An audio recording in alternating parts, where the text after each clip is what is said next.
जंगल के ऊपर काले बादल ऐसे फैल चुके थे जैसे किसी ने आसमान पर कालिक मल दी हो। बैलगाड़ी की चरमराहट उस सन्नाटे को चीरती हुई आगे बढ़ रही थी। गाड़ी में 3 लोग बैठे थे। दयाराम काका, गाड़ी हाँकने वाला उम्रदराज, आंखों में पुरानी यादों की थकान। भैरो गांव का जवान आदमी। रोहित, सबसे छोटा, कम बोलने वाला। गाड़ी धीरे धीरे जंगल के रास्ते पर बढ़ रही थी। काका, आज का मेला अजीब नहीं था क्या? हरनाम काका ने कोई जवाब नहीं दिया, बस बैलों की रस्सी थोड़ा और कस दी। हाँ, लोग थे पर लगता नहीं था कि वो खुश थे। अरे छोड़ो यार, मेला है, भीड़ होती है, शोर होता है, थक गए होंगे। मेला सिर्फ देखने से नहीं समझ में आता जगदीश, कुछ मेले लौटते वक्त समझ आते हैं। जंगल अब घना होने लगा था। पेड़ पास पास खड़े थे, उनकी शाखाएं रास्ते के ऊपर झुक रही थी, जैसे जानबूझकर गाड़ी को छूना चाहती है। हवा में झींगरों की आवाज थी और कहीं दूर से उल्लू की हू हू। काका, ये रास्ता हमेशा इतना सन्नाटा वाला तो नहीं था। रात में जंगल बोलता नहीं है। जैसे ही ये शब्द निकले, आसमान में बिजली कड़की। तेज नहीं, बस एक चेतावनी जैसी। अरे, बारिश शुरू हो गई। नहीं, ऐसा नहीं होना चाहिए। क्या हुआ काका? ये रात, ये बरसात ठीक नहीं है। गाड़ी की रफ्तार अपने आप धीमी हो गई। काका, हम तो मेला देखकर लौट रहे हैं, किस बात का डर? डर आने जाने से नहीं लगता, डर वक्त से लगता है। काका, मुझे ऐसा लग रहा है जैसे कोई हमारे साथ साथ चल रहा है। कौन चल रहा है? मेंढक? मजाक मत कर। इस जंगल में बरसात की रात मजाक पसंद नहीं किया जाता।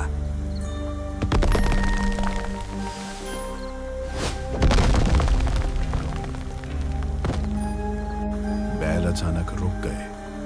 तीनों ने सामने देखा, एक विशाल पेड़ रास्ते के बीचों बीच गिरा पड़ा था, जैसे किसी ने जानबूझकर उसे वहीं रखा हो। ये पेड़ सुबह तो यहाँ नहीं था। क्योंकि सुबह ये जंगल सोया हुआ था। बरसात और तेज हो गई। भगवान, फिर वही रात। कौन सी रात काका?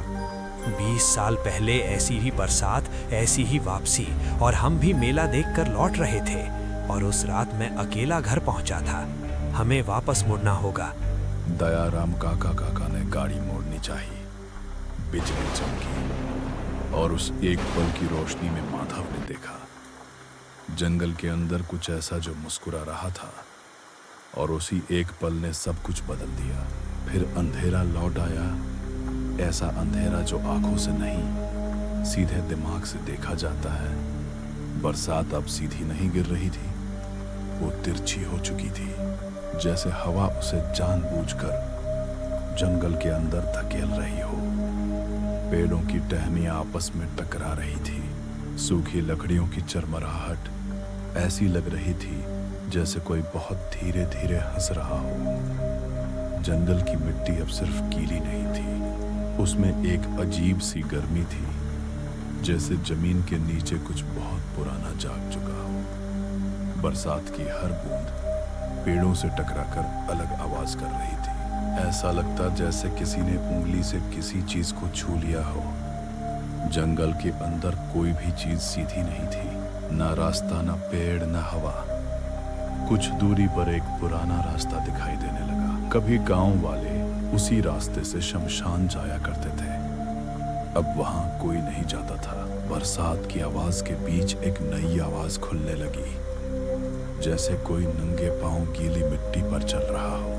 पेड़ों के बीच कुछ जगहें बाकी जंगल से ज्यादा काली थी। ऐसा नहीं कि वहां रोशनी नहीं पहुंच रही थी, बल्कि ऐसा लग रहा था जैसे रोशनी वहां जाने से मना कर दी गई हो।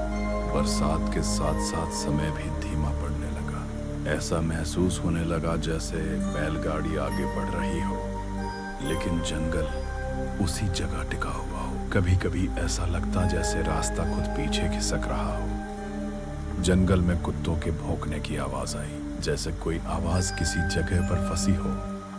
बरसात अचानक और तेज हो गई। पेड़ों से पानी की धाराएं गिरने लगी। उन धाराओं में कभी कभी कोई आकृति बनती, और अगले ही पल टूट जाती। जंगल अब सिर्फ जगह नहीं रहा था, वो एक स्थिति बन चुका था। एक ऐसा हाल जिसमें फंसने के बाद दिमाग सही फैसले नहीं ले पाता। बरसात की वो रात अब सिर्फ बरसात नहीं थी, वो एक दरवाजा बन चुकी थी और जंगल धीरे धीरे उस दरवाजे को खोल रहा था। जंगल का रास्ता कभी सीधा नहीं होता, वो धीरे धीरे आपको वहां ले जाता है जहां आप जाना नहीं चाहते।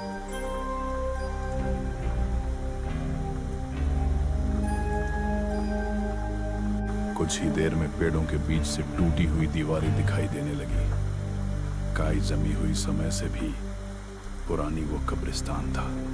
हवा अचानक ठंडी हो गई। बारिश वही थी पर ठंड अलग थी। जमीन पर पानी जमा था और उन गड्ढों में कब्रों की टेढ़ी परछाइयां हिल रही थी। बैल अपने आप धीमे हो गए। बरसात की आवाज के बीच एक नई आवाज उभरी, मिट्टी के खिसकने की, जैसे किसी कब्र के अंदर कुछ करवट ले रहा हो। पीछे मत देखना, सीधे बैठो। काका ये वही जगह है क्या, 20 साल पहले वाली? हाँ यही है। रोहित की आंखें कब्रों के बीच घूम रही थी। उसे लगा जैसे हर कब्र का सिरा हल्का सा ऊपर उठ रहा है, जैसे कोई अंदर से धक्का दे रहा हो। बारिश अचानक कम हो गई, बस इतनी की आवाजें साफ सुनाई देने लगी और तभी कब्रिस्तान के अंदर किसी के चलने की आहट आई।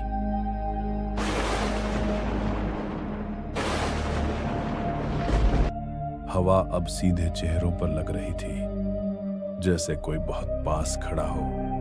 एक कब्र के पास पानी जमा था। उस पानी की सतह पर तीनों की परछाई दिख रही थी, लेकिन जब बिजली चमकी 4 परछाइयां थी। बारिश फिर तेज हो गई, जैसे जंगल ने आवाजों को ढकने का फैसला कर लिया हो। कब्रिस्तान की टूटी दीवार के पास एक पुराना पीपल का पेड़ था। उसकी जड़ें जमीन से बाहर निकली हुई थी और उन जड़ों के बीच कुछ सफेद चमगाहट थी। इस जंगल का एक नियम है, बरसात की रात जो पीछे मुड़कर देखेगा वो नहीं लौटेगा। तभी किसी ने उनके पीछे बहुत पास से हल्की सी फूंक मारी, ठंडी गीली। काका, मेरे पीछे कोई खड़ा है। पीछे मत देखना। एक पल के लिए बारिश पूरी तरह रुक गई। जंगल शांत हो गया, इतना शांत कि दिल की धड़कन भी बाहर सुनाई देने लगी। और फिर माधव से गलती हो गई। उसने बस आधा सिर घुमाया, बिजली कड़की और उस एक चमक में उसने देखा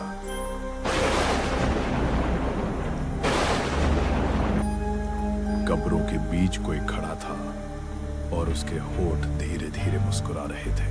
बैल बेकाबू होकर आगे भागे। बैलगाड़ी झटके से कब्रिस्तान पार कर गई। पीछे मुड़कर देखने की हिम्मत किसी में नहीं थी, लेकिन उस रात तीनों को महसूस हुआ अब वे 3 नहीं रहे, कुछ उनके साथ चल पड़ा है। उसकी सांस थोड़ी गहरी हो गई थी। हरनाम काका रस्सी थामे आगे देख रहे थे।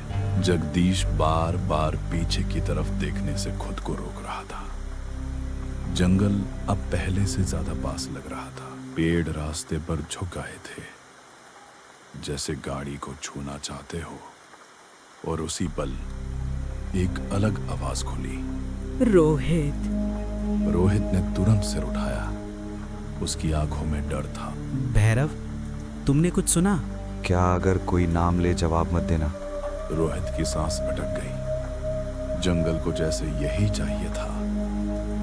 फिर वही फुसफुसाहट, इस बार बिल्कुल कान के पास। पीछे देख रोहित, तूने देखा था और इस बार भी तू ही देखेगा। रोहित ने होठ खींच लिए, पर आवाज अब बदल चुकी थी। अब वो फुसफुसाहट नहीं थी। रोहित को अचानक लगा गाड़ी रुक गई है। उसने इधर उधर देखा। जंगल स्थिर था। भैरव और दयाराम काका गायब। फिर पीछे से कदमों की आवाज।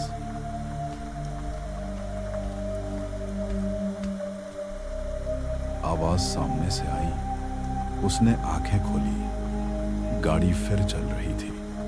भैरव और दयाराम काका वही थे, जैसे कुछ हुआ ही ना हो। कहाँ खोया है? किसे देख रहा है? उसके कान के पास बहुत हल्की हंसी गूंजी और पहली बार उसके होठ पे ना वजह हल्के से मुस्कुराए। दयाराम काका ने वो मुस्कान देख ली। उनकी उंगलियां रस्सी पर कस गई। जिसे वो चुन लेता है उसे वापस लाना आसान नहीं होता। और वो रोहित के बिल्कुल पीछे चल रही थी। रोहित चुप बैठा था, उसकी आंखें खुली थी, पर वो बाहर नहीं देख रहा था। उसकी सांस से भाप निकल रही थी। ठंडी रात में ऐसा होना सामान्य था, लेकिन भैरव ने गौर किया। दयाराम काका की सांस सामान्य थी, अपनी भी सिर्फ रोहित की सांस धुंध बना रही थी। तुझे ठंड लग रही है क्या? रोहित ने धीरे से सिर घुमाया। नहीं यार, कोई ठंड नहीं है। उसकी आवाज सपाट थी, बहुत सपाट। बरसात की बूंदें अब गाड़ी की लकड़ी से टकराकर एक लय बना रही थी, लेकिन रोहित उस लय के साथ हल्का हल्का सिर हिला रहा था, जैसे उसे कोई और ताल सुनाई दे रही हो। तो ठीक है ना? मैं ठीक हूँ काका। मैं शब्द 2 बार गूंजा, एक बार उसके मुंह से, दूसरी बार बहुत हल्का। पीछे से भैरव ने गर्दन सीधी कर ली। उसने सुना था, पर वो मानना नहीं चाहता था। गाड़ी अचानक कीचड़ में धंस गई। दयाराम काका नीचे उतरे, भैरव भी रोहित बैठा रहा। रोहित ने धीरे धीरे पैर नीचे रखा, लेकिन जहां उसका पैर पड़ा कीचड़ नहीं उछला, जैसे जमीन ने उसे छुआ ही नहीं। दयाराम का दिल भारी हो गया। गाड़ी को धक्का देते समय भैरव ने महसूस किया रोहित का हाथ ठंडा था। तेरा हाथ इतना ठंडा क्यों है? मुझे ठंड नहीं लगती। गाड़ी आखिरकार निकल आई। तीनों वापस बैठे। कुछ दूरी पर जंगल अचानक खुला। खुली जगह, बीच में एक पुराना कुआं। दयाराम काका ने उस कुएं को पहचान लिया। 20 साल पहले यहीं से एक आदमी गायब हुआ था। रोहित ने धीरे धीरे सिर उठाया। उसकी आंखें कुएं पर टिक गई। फिर उसने फुसफुसाया, वो बुला रही है। कौन बुला रही है तुझे? पर रोहित ने कोई जवाब नहीं दिया। बरसात अचानक फिर रुक गई। रोहित खुद से उतर गया। किसी ने उसे नहीं बुलाया। उसके कदम सीधे कुएं की तरफ बढ़े। रोहित रुक। रोहित नहीं रुका। दयाराम काका गाड़ी से कूदे। नाम मत ले उसका। रोहित अब कुएं के किनारे खड़ा था। कुएं के पानी में लहर उठी और उसमें दिखा रोहित का चेहरा, लेकिन कुएं में दिखने वाला चेहरा मुस्कुरा रहा था। उसे मत पुकारो, वो नहीं सुन रहा है। कुएं से आवाज आई, उसकी ही आवाज। आजा। रोहित का पैर आगे बढ़ा, जैसे कोई रस्सी खींच रही हो। दयाराम काका दौड़े। उन्होंने पीछे से रोहित का हाथ पकड़ा। अचानक रोहित ने सिर घुमाया। उसकी आंखें काली थी, पूरी काली। उसने बहुत शांत स्वर में कहा, मैं नहीं जा रहा, वो आ रही है। कुएं से एक हाथ बाहर निकला। उस हाथ ने रोहित की कलाई पकड़ ली। भैरव चीखा। दयाराम काका ने पूरी ताकत लगाई और उसी पल बिजली कड़की। बरसात अचानक वापस शुरू हुई। कुएं का पानी गिर पड़ा। हाथ गायब। रोहित जमीन पर गिर गया। सांस चल रही थी, आंखें सामान्य। कुएं से दूर जाते ही जंगल का दबाव हल्का पड़ने लगा, लेकिन राहत पूरी नहीं थी।